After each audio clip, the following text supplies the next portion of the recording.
Kita bukan minta apa-apa, kita mau dengar.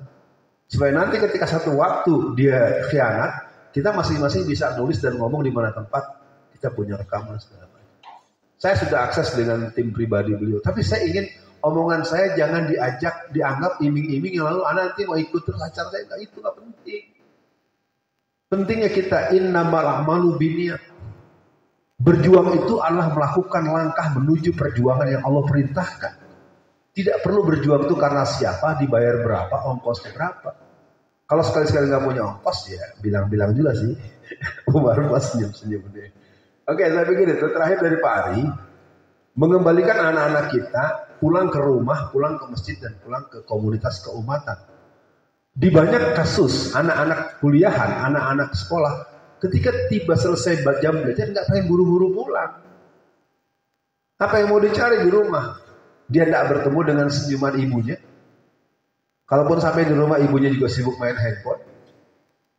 Jadi artinya tidak cukup harus diakui dulu bahwa anak-anak kita pun juga tidak rindu pulang ke rumah. Ini renungan serius. Dan kalau kita ikuti Ibu Eli Risman atau Ustadz Bahtiar Nasir, salah satu hal yang menjadi kehilangan generasi kita adalah tidak adanya ayah di rumah. Bapaknya ada, ayahnya nggak ada. Ya, sana-sana bapak baru pulang, jam mana?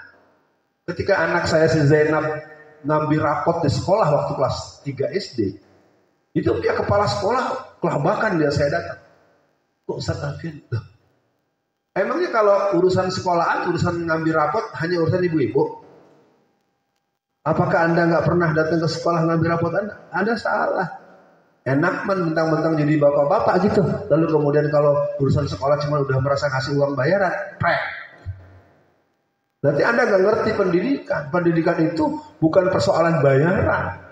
Maka kalau kita mau paham, kenapa hari ini guru-guru tidak dihormati? Saya kalau lagi mengajar mahasiswa pendidikan, kadang-kadang saya nggak tahan. Betapa banyak orang-orang kuliah, anak-anak mahasiswa ketemu dosen di jalan nunggu bus, lalu dipinggirin diajak naik mobilnya. Sekali dua kali dia sopan, yang ketiga kali disuruh, Bu, nilai saya A ya. Enak banget loh. Mentang-mentang ngasih ngoceng dosen, 2-3 kali dosennya suruh ngasih nilai A. Makanya saya bilang sama mahasiswa saya, kalau kamu jadi guru, jangan pernah mau berhutang budi dengan wali murid. Ya, saya bangga dengan ibu saya, terus terang aja. Gak ada dibonceng-bonceng, kan ujung-ujungnya nanti nilainya minta tinggi, gini. Ya, jadi kita kalau jadi guru harus punya harga diri. Ya, tapi sekali lagi saya sebagai orang yang memang mendalami, karena saya kan biasanya filsafat pendidikan, emang agak berat. Jadi orang yang paling saya idolakan setelah Rasulullah ya ibu saya. Guru itu digugu dan ditiru, guru itu digugu dan diridu. Sekarang dibilang ibu guru nggak masuk, apa? Hore, gurunya nggak masuk. Ya, dibilang Bu Marfuah nggak datang, murid-muridnya bilang hore, ya Bu, berarti Anda bukan guru Anda pengajar yang cuma tinggal nunggu tanggal gajian. Saya bilang kalau Anda kerja, gajian sudah tahu tanggal, nggak usah ditungguin. Tiba-tiba kalau gajian ngapain ditungguin? Kerjaan aja yang lain. Jadi guru pasti tidak bisa jadi orang kaya. Tapi seorang guru pasti bisa jadi orang kaya. Ya. Ya, tentu Anda akan balik, Ustaz Alfian bagaimana? Gimana mau kaya gua? Urusannya dari daurah ke daurah. Kalau gua disuruh ngurusin pabrik, ngurusin omset, gua kaya gua. Kaya dan miskin itu bukan takdir ya, saudara-saudara. Kaya dan miskin itu pilihan. Ya. Kalau saya ngurusin pabrik, saya ngurusin outlet tambahan dari 100 outlet yang dirancang dalam Raker per 2021 di Dapur Solo, baru saya kaya. Ya. Kalau sekarang saya tidak bisa kaya, ya bukan karena kesalahan saya, karena yang salah ya Anda semua. Kenapa saya suruh ngurusin ginian? Nggak ngurusin pabrik aja. Oke, bercanda. Nah, jadi Pak Ari, mengembalikan anak kita pulang ke rumah, ke masjid, dan ini harus dibuat anak itu rindu rumah. Terus terang saja, sedikit saya bocorkan, mudah-mudahan tidak terlalu kebanyakan. Setelah perjalanan hampir 40 tahun saya melalui rumah tangga saya dengan berbagai peristiwa. Dari huru-hara, dari drama Korea, dari heroik, dari suasana penjara, saya sampai kepada titik menegaskan kepada anak dan menantu saya untuk membuat super baby. Super baby ini adalah akumulasi cucu saya lahir dari darah daging saya dan cucu-cucu yang mau bergabung. Maka start pertama mereka zero vaksin. Jadi kalau Anda mau punya generasi yang bisa menghadapi pasukan-pasukan Dajjal junior, dia harus tidak ada dalam tetesan darahnya setetes pun vaksinasi imunisasi. Saya juga nggak berani terusin, takut juga ngomong begini. Karena saya punya adik Bu Marfa. Adik saya itu anaknya kembar dua. Bulan dia tentara. Kesalahan dia gini, ketika anaknya itu tidak divaksin, lagi dirawat di rumah sakit, dia ceritanya sama dokter. Jadi hampir tiap hari dikejar-kejar sama dokter sama suster. Ya, jadi bapak-bapak sekalian, ibu sekalian, vaksinasi itu adalah operasi the New World Order untuk melumpuhkan. Maka buat ibu, dengan Anda berdua ikut, mudah-mudahan anak-anak yang sudah divaksin apa boleh buat, kalau yang belum dijaga. Saya bersyukur anak-anak saya tidak ikutin kemauan saya. Anak-anak bilang gini, Abi, yang penting kan cucu-cucunya nggak divaksin. Kalau saya kan bawaannya melawan. Anak saya nggak melawan, dideketinnya susternya, bidannya. Kan sama-sama, kata anak-anak, yang penting kan nggak divaksin, Bi. Ntar ada surat perjanjian dengan ini namanya Fulan bin Fulan.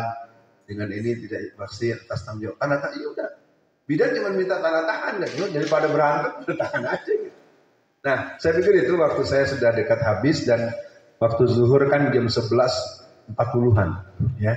Dan buat teman-teman semua, percayalah itulah mungkin yang membuat Anda tidak bisa memungkiri kenapa Pak Anwar Bu Marfuah sampai 10 kali nggak pernah absen. Ya, karena materinya sama, tapi memang akhirnya update dan tingkat pendalamannya memang membuat saya sendiri harus sadar diri bahwa saya nggak ada apa-apanya. Kesimpulan dari saya, Pak Edi, 2024 adalah milik kebangunan Khilafah Minhajun Nubuwah.